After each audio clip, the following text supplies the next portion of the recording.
ሰላም ውድና የተከበራችሁ የቲጂ ዩቱብ ተከታታዮች እንደምን አላችሁ? እንደምን እስከረማችሁ? እኔ ጋር እግዚአብሔር ይመስገን። ዛሬ ደግሞ እንደምታውቁትኝ በባለፈው የተቋረጠውን ታሪካዊ የሆነ የትዳርና የፍቅረኞች ታሪክ የሚሆነውን የተሰኘ ምርጥ ደስ የሚልና አስተማሪ የሆነ ታሪክ ነው ይዤላችሁ የመጣችሁት። በባለፈው እንደምታውቁትኝ ሰርጓ እየተቃረበ ሽማግሌ ልላክ እያላት ልጁ ነበር ያቋረጥ ነው። ከዛም ምን እንደተፈጠረ ከዛ በኋላ ያለው ምን ላይ እንደሆነ አብረን የምናይ እንሆናለን። ከዛ ሲላተኝ ለአንድ ወር ነው እና ሰርጉ የነበረው ለአንድ ወር ያህል ታገሰኝ፣ ከአንድ ወር በኋላ ሽማግሌዎች ይመጣል፣ እኔ ቤተሰቦችን አናገሬ ስላንተ አላናገርኳቸውም ብላ ነው የነበረው። እሱም እሺ ብሎ እሷም ዝግጅቷን እያደረገች ዝግጅቷ ቤተሰቦቿን እያጠናከሩት ነው። ከዛም ያንን እየተደረገ እያለ አንድ ጊዜ ውሎዋን ስልክ ሲደውልላት አላወራችውም። እሷ የዛን ሰዓት የሙሽራ ልብስ እየለኩ ነበር። ልጁ መጣ። ከዛ መጥቶ የሙሽራ ልብስ ለበሱ አሉ፣ ተዘጋጀ ልብሱ ሁሉ ነገር፣ ሚዜዎቹ ተዘጋጁ። የእሱም ከወደዛ የሚፈልገውን ሰው ይዞ መጣ። ከዛም ሆቴል ይዘው ነበር የተቀመጡት። ከወደዛ የመጡት ሆቴል ይዘው ነው እና የተቀመጡት። እሱም በስራ ምክንያቱም አንደኛ ሰው ጋራ መቀራረብ፣ ጓደኛ ጋራ በተለይ ትምህርት ቤት አብረናቸው የተማርነው ትምህርት ቤት አብረናቸው ያደግን ልጆች ጋራ ማለት ነው። ስለዛ ሰው ወደ ትዳር አላማም ሆነ ወደ ሌላ ነገር ልንገባ ስንል ማጣራት ያስፈልጋል። የሰው ልጅ መቼም ገና ፍቅረኛ ስለሆንክ ብቻ ስለዛ ሰው ማንነት ማጣራት ያስፈልጋል። እኔ አሁን ለወደፊት ባሌ ይሆነኛል፣ የልጆች አባት ይሆነኛል ብዬ ያሰቡትን ያቀድኩትን ሰው ስለሱ ማንነት ማወቅ ያስፈልገኛል። ምክንያቱም ለወደፊት ይጠቅመኛል፣ እኔም እንዳልጎዳ ወይም ደግሞ እሱም ደግሞ የሆነ ነገር ችግርም ካለበት ጥሩ ነገርም ካለበት አውቄ ብገባ ይሻላል። መጥፎ ነገር ካለበት መጥፎ ነገሩን ብችል ከዛ መጥፎ ነገር አላግጌ ወደ ትክክለኛ ህይወት ልመራውና ወይም ደግሞ ይሄ ነገር ጥሩ እንዳልሆነ ስህተት ከሆነ ስህተቱን አርሞ ያነሰው እንዲጓዝ ትክክለኛ የምፈልገው ሰው ከሆነ ወይም ትክክለኛ የምፈልጋት ልጅ ከሆነች ስለሷ ማጣራት ግድ ይላል ወንድሜ ወይም እህቴ። ስለሱ ማወቅ ከፈለግሽ ቀስ ባለ በተረጋጋ እግዚአብሔርን በሱባኤ ጠይቀን ወደ ትዳር አላማ ልንገባ ስንፈልግ ወይም ደግሞ ትዳር ተጋብተን ቃል ኪዳን ከገባን በኋላ የምናፈርስ ሰዎች አለን። በትዳር የምንጋጭበት ሰዓት አለን። ያንን መቅረፍ የምንችለው በምንድን ነው? እግዚአብሔርን በመማፀን መድኃኔዓለም ትዳሬን ባርክልኝ፣ በውስጣችን ያደፈረውን ጥራታችንን ያዝልን ብለን ነው። ስለዚህ እንዳገኘን አይደለም ሰውን መሳደብ ወይም ሰውን ማንቋሸሽ ተግባራዊ ማድረግ የምንችለው ስለተሳደብን አይደለም። ያንን ሰው ከእንደዚህ አይነት ነገር ማውጣት የምንችለው በምክርና ተግባራዊ በሆኑ ነገሮች ነው። ስለዚህ ያን ልጅ ግን ስለሷ ጓደኞቿ እነማን እንደሆኑ ማጣራት ያስፈልጋል። ከልጅነት እንግዲህ 12 ዓመት ጠፍታው የኖረችን ልጅ ለትዳር ሲፈልጋት ገና መጣችልኝና ብሎ ሮጦ ሽማግሌ ልላክ ከማለቱ በፊት እንዴት መጣች፣ እዛ ምን አይነት ነበር ህይወት ብሎ ለማጣራት መሞከር ነበረበት። ስለዚህ እሷ ራሱ ላልነግረው ፈቃደኛ ባትሆን እንኳን ራሱ እሷ ፈቃደኛ አልነበረችም። በሰዓቱ ቢያጣራትም ልነግረው አልቻለችም። ግን ብትነግረውም ባትነግረውም መጠየቅ ነበረበት። ምክንያቱም በኋላ እንደዚህ ብለህ ጠይቀኝ፣ መቼ ጠይቀኝ ታውቃለህ ብላ ልትመልስለትም ስለምትችል። ምክንያቱም አንድ ሰው ስህተት ሲሰራ ያ እዛ ስህተት ለመውጣት ሲፈልግ አንተን ምንም ጥፋት የሌለህን ጥፋተኛ ያደርጋል። ስለዚህ ለጥፋተኝነት ራሱ እንደዚህ አይነት ነገር ስህተት ነው ብላ ከዛ ስህተት ለመናገር ራሱ ምክንያታዊ አንተ ምን አድርጋል፣ እኔ ምን አድርጌያለሁ፣ እኔ እንደዚህ መች ብየው ወይም እንደዚህ መች ብያት ብለን ማሰብ ያስፈልጋል። ስለዚህ ይሄ ልጅ ምንም እያደረገ አልነበረም በሰዓቱ።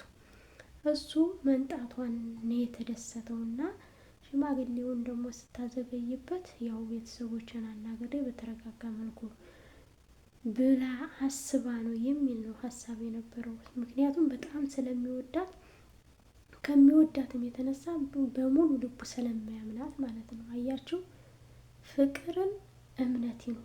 እምነት ከሌለን ምን ያህል ብትወዳትኝ ምን ያህል ብትወጂው ከንቱ ነው። ስለዚህ በፍቅር ላይ እምነት ያስፈልጋል። ስለዚህ ያቺ ልጅ እምነቷንም ይዛ እምነቷንም ማጥታ ልጁንም ማጥታ ነው የምትኖረው ማለት ነው። ልጁን እምነት አልባ ታደርገዋለች። ለወደፊቱ በቃ እምነት እንዳይኖረው ነው የሚሆነው ይሄ ልጅ ማለት ነው። አስቡት እንግዲህ ምንም ሳትነግረው የሰርጓ እየተዘጋጀ እሱ ሽማግሌ ለመላክ እየተዘጋጀ ነው ለእሷ። እሷ ግን ሌላ ልታገባ የሙሽራ ልብስ ስትለካ ቤተሰቦቿ አውቀው ሊደግሱ ጉድ ጉድ እያሉ ነው። ቤተሰቦቿ ወደ ኢትዮጵያ የመጡትኝ እሷን ለመዳር ነው። ታዲያ ቢያንስ እንኳ አይ እኔ ህይወት ጀምሬያለሁ እዛ በሄድኩ ሰዓት ህይወት ጀምሬያለሁ ብላ ብትነግረው ምን ችግር አለው? ይሄ ልጅ ህይወት ጀምረሽ ከሆነ ብሎ የሚወዳት ከሆነ የእሷን ደስታ ስለሆነ የሚፈልገው ከዛ ህይወት ለመውጣት ይሞክራል ማለት ነው። ከዛም ያቺ ልጅ ተዳረሰ። ጊዜውም እየደረሰ ነው። ሰርጉ ደረሰ። ሰርጉ እንደነገሩ ተብሎ ዛሬ በዋዜማው ይጨፍራሉ። ዘመዱ መጥቶ ይጨፍራል።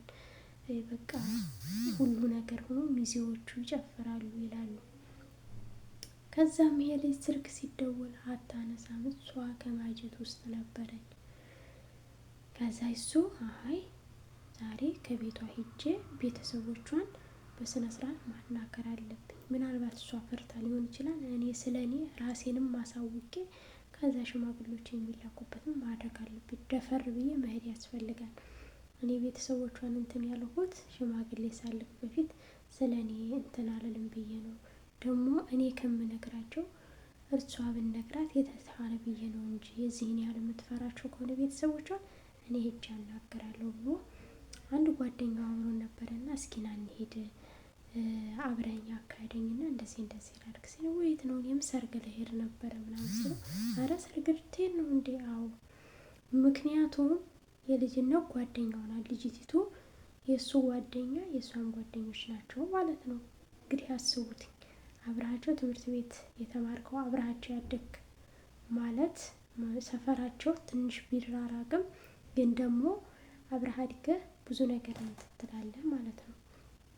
ከዛም እሺ ብሎ ልጅየው አብሮት የሰፈሬ ልጅ ትምህርት ቤት አብረን የተማርን እሷ ልትዳር ወደ እሷ ሰርግ እየሄድኩ ነው። እንዴ እኔም አላውቃት። ኧረ ታውቃት ይሆናል እኮ ና እንሂድ። እሺ እንሂድ። ከዛም ተነስተው ቀጥታ ወደ ሰርጉ ቤት ሲሄድ እንዴ ከዚህ ነው እንዴ? አዎ እዚህ እኮ ነው። ማናት እዚህ የምታገባው? እንዴ አታውቃትም እንዴ? ኧረ እኔ እንጃ ከነገርከኝ አውቃታል። ና እንሂድ እንደውም አሳያለሁ በዛውም። እንዴት ግን ሳትጠራ ምናምን አይ ያለማወቅ ይሆናል እስኪ እንሂድ ምናምን። እኔም እኮ እዚህ ሆኖ የምገባው ምናምን እና አካሄደኝ አልኩህ ከዚህ ሆኖ እሺ እንሂድ ተባብለው ተያይዘው ይሄዳሉ። ከዛ ተያይዘው ሲሄድ አባትየውን ሰላም ብለውትኝ እዛ እኔማ እሷን ሊያናግር ነበረ። እሺ ቁጭ እንበልና እስኪ ሰርግ ከሆነ ዛሬ ነገ አናገራቸዋለሁ ምናምን ስቦ እሺ አይ ዛሬው ዋዜማው ነው ነገ ነው ሰርጉ ምናምን ሲለው እሺ በቃ እንደዛ ከሆነ እንጫወት ምናምን ብለው እሷ ወደ ማጀት ሚዜዎቹ ጋር ነበሩ ማለት ነው። ከዛ ተቀምጠው እዛ አይ እደሩ እንጂ እዚያው ነገሩን እያስተካከላችሁ እደሩ ምናምን ብሎ ሰውየው ይጠይቃቸዋል። ምክንያቱም ወደ ማታው አካባቢ ላይ ስለሆነ የሄዱበት ሰዓት እንደዛ አካባቢ ስለነበር አይ አባ ነገ እንመጣለን ምናምን ብለው እንትን ብለው በቃ አንተ የመጣህበት አላማ ምንድን ነው ምናምን ሲለው አይ ተው በቃ ሰርጉ ይለፍና አወራሃለሁኝ። ስለዚህ እኔ የፈለኩትን ነገር እነግርሃለሁኝ። እኔ የሚያቀድኩት አለኝ በቅርቡ ሰርግ ትበላለህ ምናምን ሲለው ኧረ ወይኔ ደስ ይላል ምናምን ብሎ በጣም ተደስቶ ምናምን እሱም በዛ ሰዓት እንደዛ ብለው ሄዶ ማናት የምትዳረው ማናት ሙሽራይቱ ብሎ ሰው አይጠይቅም እንዴ? ከሰው ከዛው ቤት ሄዶ እዛ የተከራዩት ቤት ወይ ስላሉ የተከራዩት ቤት ወይ ልጆች ነው የመሰሉት እንጂ የእሱ ፍቅረኛ አልመሰለችው። ከዛም ወደ ቤታቸው ሄዱና ለባብሰው እሱም ሻሽ ፍርቅ ብሎ ለብሶ በበነገታው ጓደኛው ጋራ ወደ ሰርጉ እየተማሩ ይሄዳሉ። ከዛም ሙሽራው መጣ። ሙሽሪት ማጀት ውስጥ ናት ያለችው። መቼም ሙሽራ ማጀት ውስጥ ሆኖ ነው ሙሽራው ገብቶ የሚያወጧት አይደለም። ከዛም የሴት ሚዜዎቹ እንትን ብለው ምናምን ተሸክመው ሙሽራው ሆ ብሎ ሲመጣ ጓደኛው በቃ የልጅነት ጓደኛችን ልታገባልን ነው ጉማ ብለን እንደራ ነው ሲል ማን ስትባል ስሟን ጥርት። ከዛ ሰውየው ይደነግጥና ከዛ ፌንት ነግሮ ወደቀ። ሰውየው እንግዲህ የስንት ዓመት የልጅነት ፍቅረኛው አግብታ የእሷን ሰርግ እያሸበረከ ድሮ ሊልክ ማለት ነው። ከዛ ሰው ተደናገጠ። ሙሽራው እየገባ እያለ ነበርና ተደናግጠው ብቅ ስትል ልጁ ወድቋን እሷ ሙሽራይቱን ብቅ ላይ ሰው ሲደነግጥ ምን ሆነ ምናምን ብሎ ቤተሰቦቹ የእሱ ቤተሰቡ በጣም ደነገጡ ማለት ነው። ከዛ ሲያይ በጣም ደነገጠ። ወደ ቀልቡ ሲመለስ የኔ ናት ወይ የምታገባው እኔ ሽማግሌ ልደር ብሎ ሲናገር ቤተሰቦቹ አንገታቸውን ድፍት አደረጉ። የእሷ ቤተሰቦች አያቸው። አንደኛ ባልየው ትቷት ሄደ፣ አንድ በሉ። ሁለተኛ ደግሞ ፍቅረኛዬ የስንት ዓመት ፍቅረኛዬ መጣች ብዬ ሽማግሌ ልልክ እንዴት እሷ እንደዚህ አይነት ነገር ትሰራኛለች ብሎ ሲያወራ ህዝቡ በተሰበሰበ መሀል ላይ ስለነበረ ህዝቡ ለሰርግ እንትን ያለ እንዴት አይነት ባለየ ናት ከውጭ ያለውንም ከዚህ ያለውንም ነው እንደምትይዘው ብሎ ሲናገር ቤተሰብ አንገት ደፋ። አንድ ሁለተኛ ደግሞ ልጁ ጥሏት ሄደ። ሶስተኛ እሷን እንግዲህ ሊያገባት የሚችል ሰው ማን ነው? እሱን እንደዚህ የሰራችው ለእኛስ ነገ ምን ማረጋገጫ አለን ብሎ ስለሚያስቡ ማለት ነው። ከዛ መሀል ላይ እንደዛ ብለው ሰርጉ ፈረሰ። ልጁ አልፈልግሽም እዚህ እንደዚህ እያደረግሽ እኔን ቀልትኗችን መቼም ቻይና እንትናችሁ አይችልምና ጥሏት ሄደ። ስለዚህ እሷ ልጅቱ ከሁለቱም ሳትሆን ልጁም ወደዛ ሄዶ እንዳውም ከአንቺ የበለጠች ለቤተሰቦች ክብር የምትሰጥ የሁለቱንም ቤተሰብ አማዝና የምትል ነው ማገባው ብሏት ከሰውና መሀል ላይ ተመልሶ ሄደ። ለእሷ ጓደኞች የነበሩት የእሱም ጓደኞች ስለነበሩ ያኔ አያውቁም ነበረ። እነሱ ፍቅረኛ ማቾች በጣም እንደሚፈላለጉ አያውቁም ነበር። ምክንያቱም እሷ ሳታውቅ እሷ ያኔ ፍቅሩን ሳትቀበለው ለማንም መናገር አልፈለገም ነበር እና በሰዓቱ ለማንም ሰው አልተናገረም ነበር። እሷም ያኔ እንደዚህ ነው ፍቅረኛ ነው ምናምን ስላልተናገረች ወዲያውኑ ደግሞ ወደ ውጭ ሀገር ስለሄደች ውጭ ሀገር በሄደችበት ሰዓት ፍቅረኛ ይዛ ነበረ ስትኖር የነበረው። መታ ያን ነገር ለመጋባት ቤተሰቦቿ ሽማግሌ ተልኮ ጨርሷል። እዚህ ሀገር ስትመጣ አይ እኔ ህይወት ጀምሬያለሁ ህይወትን ጀምር አትጠብቀኝ ብላ በሰዓቱ ብትነግረው በቃ ያኔ ተስፋ ይቆርጥ ነበር። ህይወት ጀምሬያለሁ ካለችኝ አማራጭ የለኝም። በፊት ግን በተስፋ ነበር ሲጠብቃት የነበረው። በተስፋ ሲጠብቃት ከነበረው ላይ መጥታ ተስፋ ጨመረችበት። አያቸው። በዛ ሰዓት ላይ ምን ሆነች? እሷ ከሁለቱም ሳትሆን ባዶዋን ቀረች ማለት ነው። ስለዚህ ቤተሰቦች የሚወደን ሰው ገፍተን መሄድ በጣም ከባድ ነው፣ አደጋ ነው የሚሆነው። ስለዚህ ሰው ወዷችሁ መወደድ ጸጋ ነው፣ መፈቀር በጣም ጸጋ ነው። ማፍቀርም ሆነ መፈቀር ጸጋ አለው። ስለዚህ ለምናደርገው ነገሮች ምክንያታዊ መሆን አለብን። ምክንያት የሌለው ነገር ወይም የልጅነት ነገር እንዝላል የሆነ ነገር ብንሰራ ራሳችንን ነው አዙሮ የሚጎዳል። ስለዚህ ቤተሰብን ያስወቅሳል፣ አሳዳጊ የበደለ ያስብላል። ስለዚህ እሷ አሁን ሁሉም አሳዳጊ የበደላት ለምንድን ነው ብሎ ጓደኞቿ ሁላ እንዲንቋት ድረስ ነው ያደረጉት።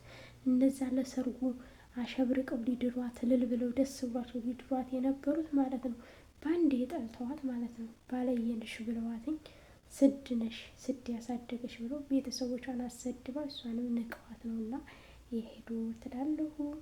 በዚህንን ይመስላል የእህታችን ታሪክ። እንደተማራችሁበት ተስፋ አደርጋለሁ። ላይክ እና ሸር ሰብስክራይብ እያደረጋችሁ ቤተሰቦችን በቀጣይ ደግሞ በአዲስ ታሪክ እስከምንመጣ ድረስ ቸር ቆዩን።